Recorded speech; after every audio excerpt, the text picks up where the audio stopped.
Epistle to the Romans, Volume 2, Session 12，羅馬人書註釋卷二第十二講。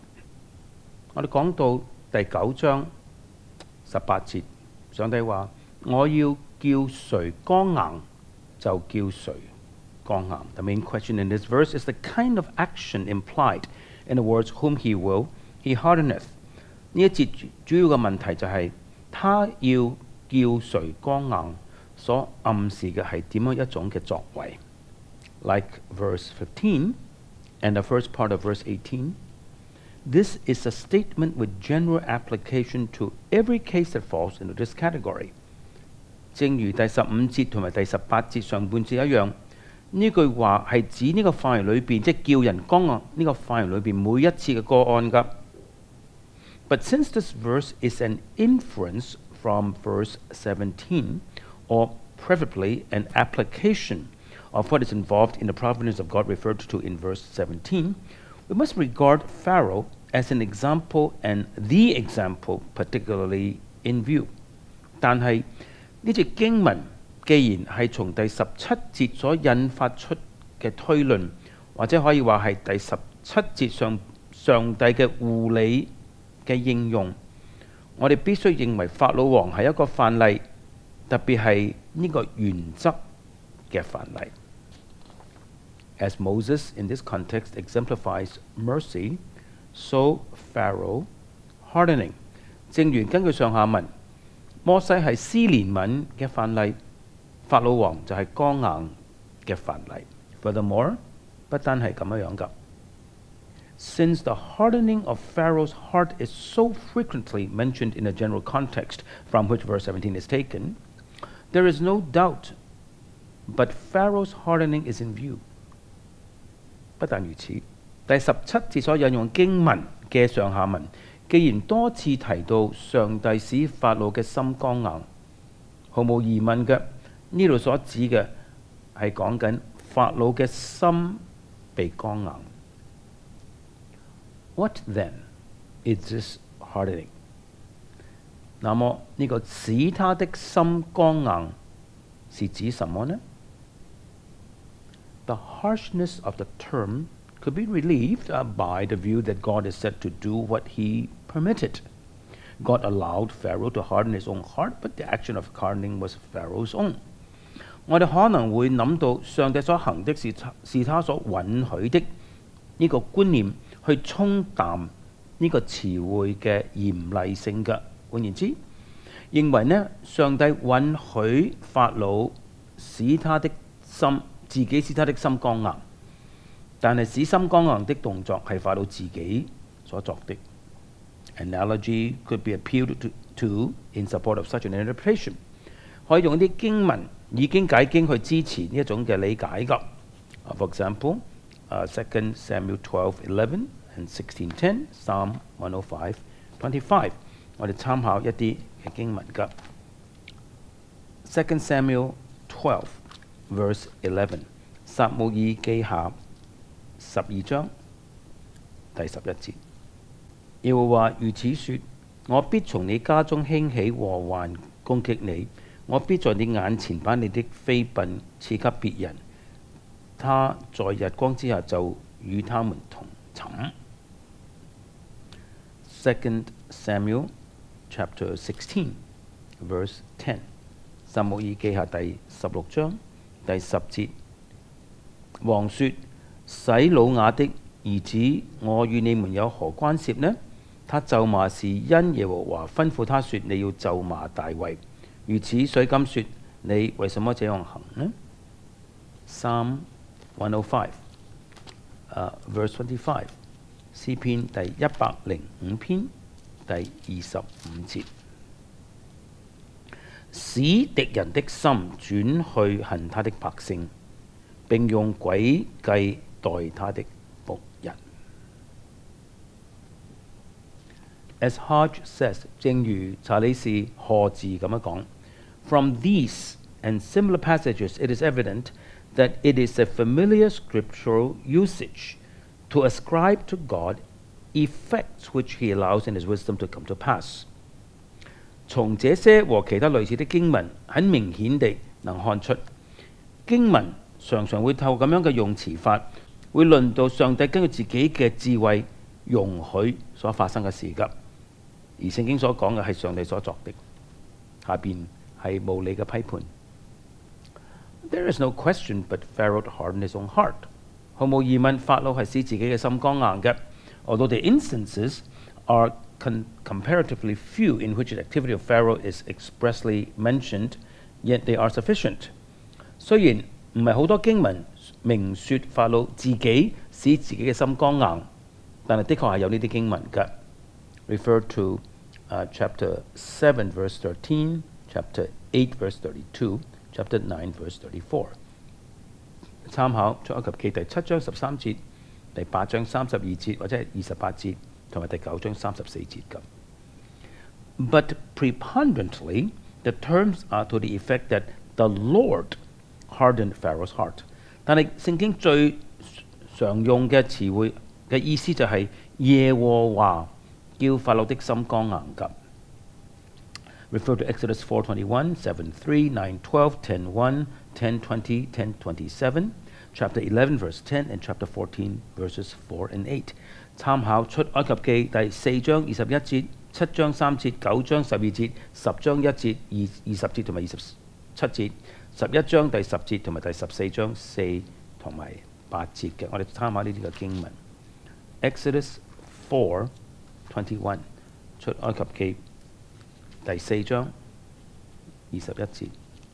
耶和華對摩西說：你回到埃及的時候，要留意將我指示你的一切奇事行在法老面前，但我要使他的心剛硬。小字話呢，任憑他的心剛硬。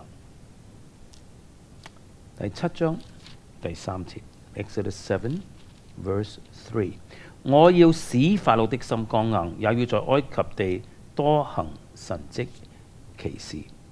Chapter 9 verse 12， 出埃及記第9章第12節。耶和華使法老的心剛硬，不聽他們，正如耶和華對摩西所說的。Chapter 10 verse 1， 第10章第1節。耶和華對摩西說：你進去見法老，我使他和他臣僕的心剛硬。Chapter 10 verse 20， 第10章20節。但耶和華使法老的心剛硬，不容以色列人去。Chapter 10 verse 27， 第10章27節。但耶和華使法老的心剛硬，不肯容他們去。11 verse 10， 出埃及記第11章第10節。摩西亞倫在法老面前行了這一切奇事，耶和華使法老的心剛硬，不容以色列人出離他的地。14, 4 and 8， 第14章第4節同埋第8節。第4節，我要使法老的心剛硬，他要追趕他們，我便在法老和他全軍身上得榮耀，埃及人就知道我是耶和華。第8節，耶和華使法老王法老的心剛硬，他就追趕以色列人。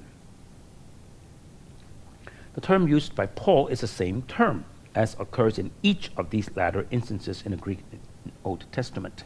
保羅喺呢處用嘅詞彙就係希臘文舊約聖經嘅翻譯本在上述經文每一次所用嘅詞彙。With this sustained emphasis on the Lord's action， 聖經咁樣不斷嘅強調耶和華嘅作為。It would not be proper to dismiss the interpretation that God did harden Pharaoh's heart unless there were compelling biblical grounds to the contrary。我就唔可以忽略呢種嘅理解，就係上帝的確叫法老嘅心剛硬嘅，除非有強而有力嘅聖經根據去支持相反嘅理解。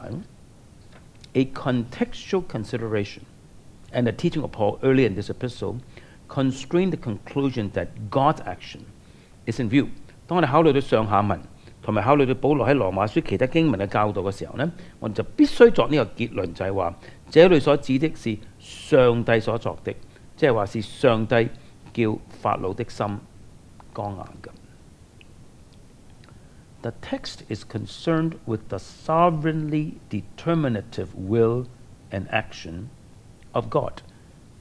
經文在討論上帝主權地所預定的旨意，同埋上帝主權所決定嘅作為。This is patent in connection with his mercy. 這在他施憐憫上係明顯嘅。He hath mercy on whom he will. 佢要憐憫誰就憐憫誰。The determinative will comes to effect in the act of having mercy. 上帝預定嘅旨意呢，喺佢施憐憫嘅作為上就顯明或者生出果效啦。These same emphases must be carried over to the hardening. Whom he will, he hardeneth. 呢啲側重點必須同時用在叫心剛硬呢件事情上。他願意叫誰剛硬，就叫誰剛硬嘅。The parallel must be maintained. 我哋必須維持呢個平衡相應性嘅。Determinative will comes to effect in the act of hardening. 上帝預定嘅旨意呢，透過叫人嘅心剛硬呢個作為係生出果效嘅。Furthermore， 不僅如此 ，Paul had prepared us for such a conception by his teaching in chapter 1 verses 24, 26, 28。保羅喺第一章，羅馬書第一章24、26、28節係已經教導我哋，已經預備我哋有咁樣嘅理解嘅。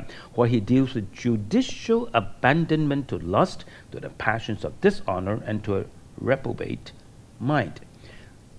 保羅喺度討論緊上帝在法律上嘅任憑人淫亂嘅羞恥嘅情慾同埋敗壞嘅心。Thus, a positive infliction on God's part is the only interpretation that fits the various considerations。因此結論就係話呢，因為種種嘅考慮呢，上帝正面施行着叫人的心剛硬呢個作為㗎，呢個係唯一合理嘅解釋。It presupposes ill desert。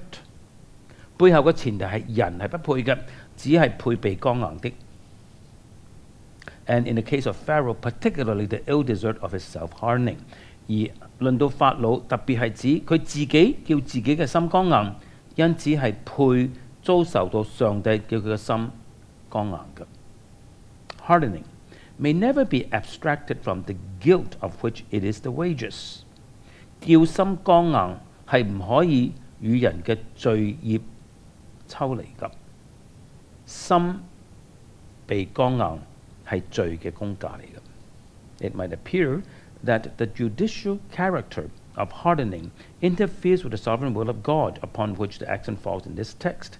有咁樣嘅觀點㗎，就係話呢，表面上嚟睇呢，叫人剛硬嘅法律性好似係與上帝主權嘅旨意衝突咗，即係話呢，你假如話係因為人有罪嘅話，咁同神嘅主權好似係衝突㗎。但係呢段經文所強調係上帝嘅主權嘅旨意喎。無理嘅回應 response by Mary。It would be sufficient to say that this cannot be the case in the counsel with which the apostle is dealing。我哋只不過要講，在保羅所討論嘅上帝永恆計劃裏邊係唔可能係咁樣。其實咁樣講就夠㗎。It is impossible to suppress or tone down the sovereign determination of God's will any more than in the first part of the verse, as noted earlier。喺呢度，正如本節上半節一樣，係唔可能去壓抑或者沖淡上帝嘅旨意嘅主權性㗎。呢個係佢所預定㗎。But it should also be observed，但我哋必須亦都要看到 that the sin and the ill desert presupposed in hardening is also presupposed in the exercise of mercy。人嘅罪同埋人嘅不配呢，亦都係上帝施憐憫背後嘅前提嚟㗎。Both parts of this verse rest upon the premise of ill desert。本節嘅上半節同埋下半節背後嘅前提都係人嘅不配㗎。Indeed, the whole argument of the apostle in this section, in refutation of the objection that there is unrighteousness with God, verse 14, is conducted on the premise that salvation is not constrained by the dictates of justice, that it proceeds entirely from the exercise of sovereign mercy, that God has mercy on whomsoever he wills。誠然地，保羅係整段經文嘅論證係要駁斥一個反對嘅論點，就係上帝係不公義的。而保羅嘅論證呢，背後嘅前提就係話，上帝施行救恩唔係根據公義嘅要求嘅約制㗎，救恩係完全源自上帝主權地所施行嘅憐憫。上帝要向誰施憐憫，就向誰施憐憫㗎。The differentiation, therefore, overtly expressed in verse 18, is altogether of God's sovereign will and determination. 因此第18節所明説嘅區別，完全係出自上帝主權嘅旨意同埋預定㗎。In reference to the judicial act of hardening, the sovereignty consists in the fact that all, because of the sin and ill-deserved presupposed in mercy as well as in final judgment, deserve to be hardened, and that irretrievably. 論到人叫人哋嘅心剛硬呢個法律上嘅舉動呢，上帝嘅主權係根據下面呢個事實：全人類每一個人都因為罪同埋不配，係配上帝叫佢剛硬㗎。而人嘅罪同埋不配呢，係上帝施憐憫同埋執行最後審判嘅前提嚟㗎。而且上帝叫人嘅心剛硬係不會返回的。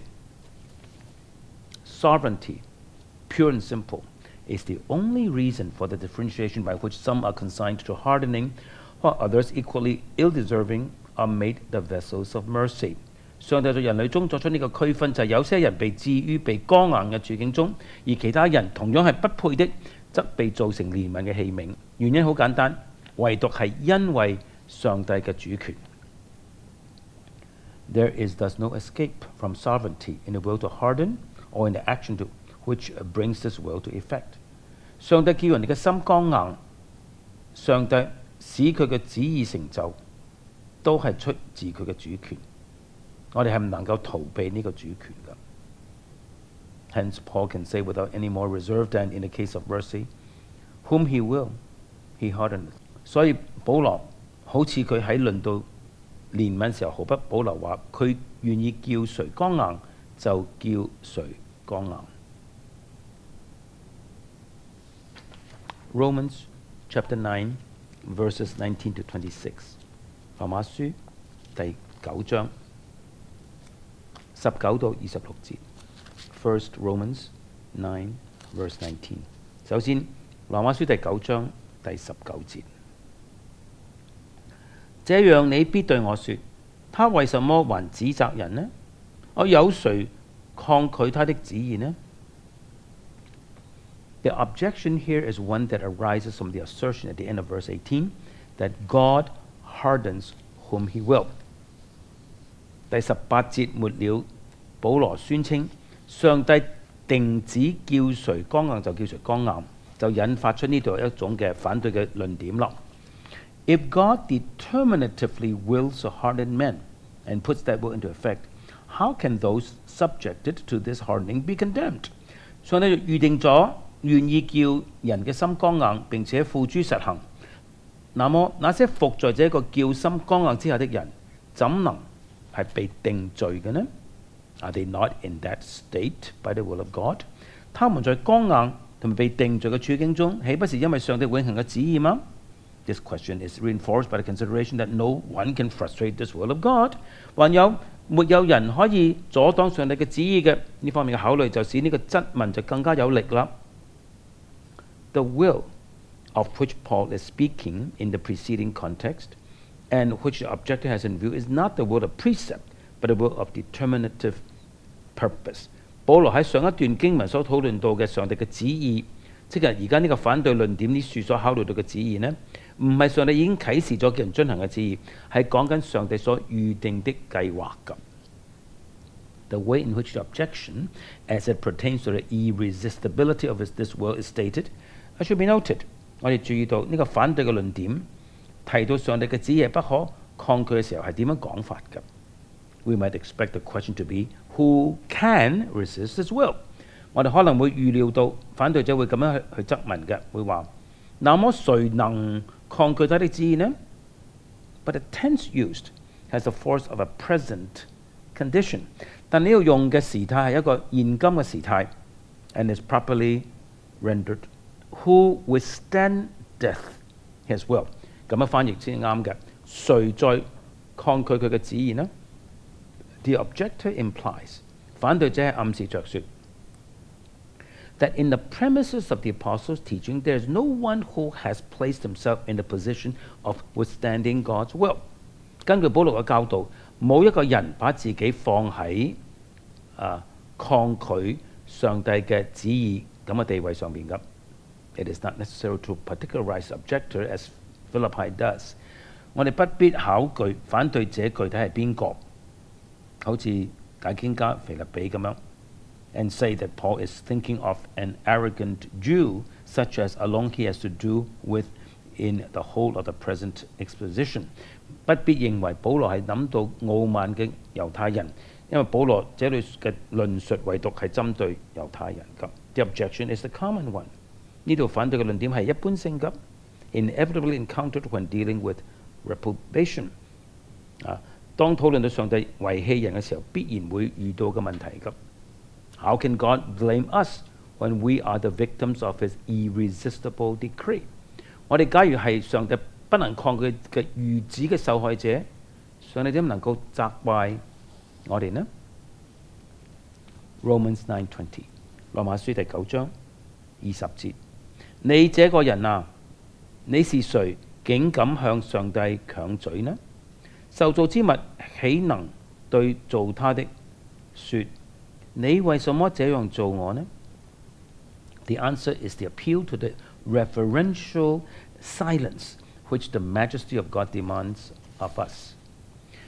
保羅對呢個問題嘅答案係訴諸於上帝嘅榮耀對於我哋嘅要求，就係我哋理當敬虔靜默。The eloquence of the contrast between old man and God must be observed. 我哋必須注意人啊同埋上帝之間嘅對照寫得幾優美。On this contrast, the other emphases rest. 呢一節其他所強調嘅要點都係根據呢個對照㗎。The conjunction rendered nay but in this instance serves to correct the self-vindication implied in the preceding questions. 呢度保羅嘅吩咐就應該翻譯為不是的 nay but， 係為要糾正上文所提出嗰啲問題嘅人嘅自以為義。參考羅馬書10章18節，路加11章28節，腓立比書3章第8節。Based on the contrast between man in his weakness and ignorance and God in his majesty, the emphasis falls on thou. Who art thou? 保羅呢度所強調係你係誰？呢個根據人嘅軟弱同埋無知同埋上帝嘅榮耀之間嘅對照㗎。And then the presumption of man's attitude appears in the arrogance of replying against God. 人係咁傲慢，竟敢與上帝頂嘴，從此看出人狂妄嘅態度。The method of answering the objection is similar to what we found earlier in 3:6. 保羅回答反對嘅論點嘅方法同羅馬書第3章第6節係相似嘅。There, Paul's appeal was to the universal judgment as an ultimate datum of revelation. 喺第3章第6節呢，保羅訴諸上帝對全世界嘅審判，呢個係上帝啟示裏邊一個嘅至終嘅事實嚟㗎。When we are dealing with ultimate facts, categorical affirmation must content us. 當我哋討論到至終最高嘅事實嘅時候，必須以宣稱絕對事實、絕對真理為滿足㗎。So here 同樣嘅喺呢處。When dealing with the determinative will of God, we have an ultimate on which we may not interrogate him, nor speak back when he has uttered his verdict. 當我哋喺度討論到上帝所預定嘅旨意嘅時候，所面對一個至終嘅事實，我哋唔可以喺呢個至終嘅事實上質問上帝，向佢還嘴。